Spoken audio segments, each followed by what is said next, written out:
Vi portiamo a conoscere lo chalet Col dei Baldi, nella zona di Alleghe, sulle Dolomiti Bernunesi. Siamo nel comprensorio dello Ski Civetta, che fa parte del consorzio Dolomiti Superski. Seguite il video fino alla fine per conoscere la proposta gastronomica dello chalet e come lo si raggiunge.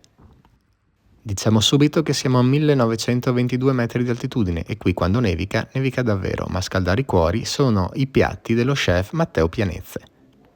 Innanzitutto io sono proprio di Alleghe, quindi quello che cerchiamo di fare è usare i nostri prodotti, usare anche cose di una volta, rielaborarle un po' e cercare di trasmettere questa passione che abbiamo della montagna nei nostri piatti. Ad esempio il cubetto di maialino, il maiale una volta d'inverno soprattutto lo lavoravano, facevano i salami e le nonne facevano cotture lunghe con le parti più grasse del maiale e noi abbiamo cercato di riportare questa cosa cucinandolo a bassa temperatura, 12 ore, insomma una cosa un po' più ricercata, però l'idea di partenza è sempre quella di rispettare le nostre tradizioni. In ogni piatto deve esserci un richiamo del nostro territorio. Gnocco di patate con zafferano, porcino, liquirizia e pistacchio, che stiamo tentando di far diventare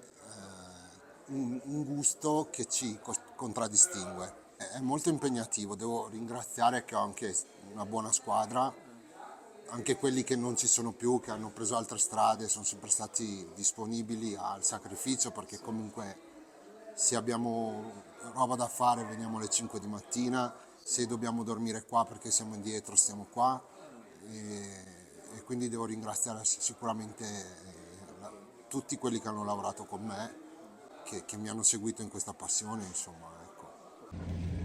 Prima di ascoltare le informazioni su come arrivare allo chalet Col dei Baldi, ricordatevi di iscrivervi al canale e di cliccare sulla campanella. Iscrivendovi non perderete i nostri consigli sui migliori posti da visitare tra le Dolomiti. Ma ora vi spieghiamo qual è il modo più veloce e comodo per raggiungere lo chalet Col dei Baldi. Basta lasciare l'automobile ad Alleghe e prendere la cabinovia che sale fino alla località Piani di Pezzè. Da qui, con una seconda cabinovia, si raggiunge direttamente lo chalet.